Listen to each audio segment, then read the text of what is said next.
समस्त लोक मोर नमस्कार। यही वीडियोटी आपण स्पेशल मु नहीं आसी जो वीडियो की मुझे जनइबी एक्चुअली आयुष्मान कार्ड कौन तादरे कौन लाभ आपण पाई परिवे को आपण केमिति अप्लाई करिवे बा एथिपई आपनको कौन कागज पत्र लागि परिवो आउ ए कार्ड आपण केमिति पाइबे कोठी पाइबे आहार समस्त डिटेल्स बा विवरणी मु ए वीडियो माध्यम रे आपनको जनइबी। दयाकरी वीडियो को संपूर्ण भावे आपण देखंतु एवं शुणु। चलतु वीडियो को आरंभ करिबा। सर्वप्रथम आम जानिबा आयुष्मान भारत कार्ड कौन। आयुष्मान भारत कार्ड होची भारत सरकार द्वारा जनसाधारण को उत्तम स्वास्थ्य जोगाइबा निमंते आयुष्मान भारत प्रधानमंत्री जन आरोग्य योजना आरंभ करा जायछि। एही योजना माध्यम रे आपण माने उभय सरकारी और तालीम मुक्त घरोई हॉस्पिटल रे देयमुक्त स्वास्थ्य सेवा पाई परिवे बा मागणा रे आपण माने चिकित्सित होई परिवे। एही कार्ड रो बेनिफिट कौन बा लाभ कौन आपण माने जानिथिबे। वर्तमान ओडिसा रे बीएसकेवाई कार्ड चालुछि तो आज कंपेयर टू बीएसकेवाई कार्ड रे आपण माने जो लाभ पाउछंती वर्तमान आयुष्मान भारत कार्ड रे आपण सेम टू सेम लाभ पाई परिवे।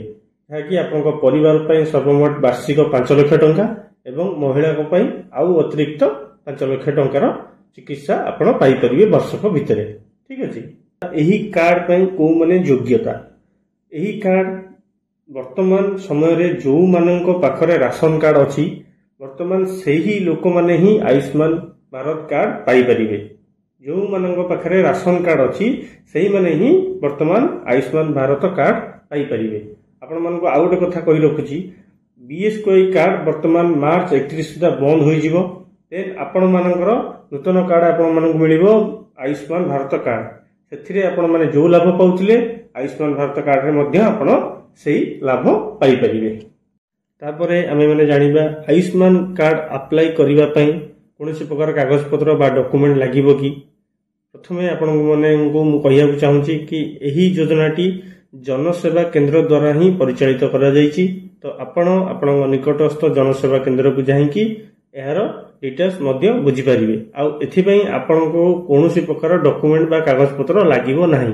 दया करी आपण माने आपनको निकटस्थ जनसेवा केंद्र को ही जिबाकू पड़िबो। नहले आपनको जनसेवा केंद्र आपनकर पाख निकटस्थ स्कूल हो कि कोनोसी पड़िया हो कि आपनकर पंचायत ऑफिस हो सेठारे कैंप मोड रे एही कार्य करा जिवो। तापरे जानिबा एही कार्ड आपण माने पाइबे केमिति।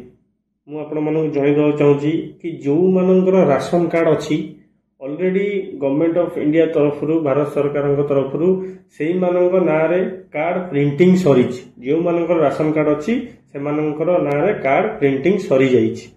तो सेति पई आपण मानकू आपणकर निकटस्थ जनसेवा केंद्र जे भी थिबे सी आपणकर आइदर आपणको घर को घर बुलिकी नहले आपणकर ग्राम पंचायत किंबा स्कूल घरे गोटे कैंप मोड रे कैंप करिवे।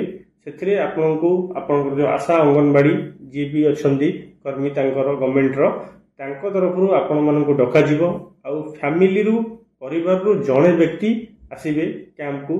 जणे व्यक्ति ही निजर टिपो माध्यम रे ईकेवाईसी नहले ओटीपी माध्यम रे ईकेवाईसी कंप्लीट करिवे एवं तांकर गोटे लाइव फोटो जिवो। सेही टाइम रे गोटे लाइव फोटो उठिबो। देन आपनको आपनको परिवार जति जन व्यक्ति अछंती सेही हिसाब रे आपनको सेतिकटी कार्ड मध्ये प्रदान करा जिवो एवं संगे संगे तार गोटे मध्ये फोटो निया जिवो। एही परि भाबरे आपण कार्ड टिको पाई परिवे।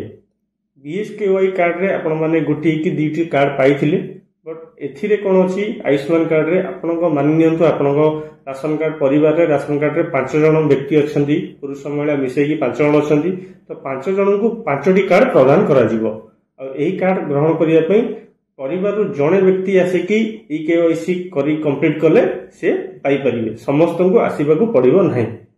मु आपनको कहिबा चाहू जे आपण माने जमा व्यस्त बहुल होंतुनी। आपण माने आपणको घर पाखरे ही आयुष्मान कार्ड पाई परिवे। बहुत आराम से सहज रे मध्य आपण मानकू कार्ड मिली जिवो। सेति पे आपनको व्यस्त होबार बिल्कुल दरकार नाही।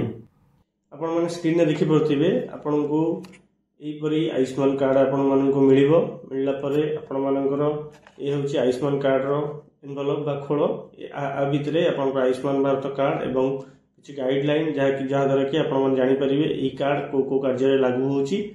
तो कार्ड पसिबा पई एटा गोटे कार्ड पई गोटे खोल बना जायछि।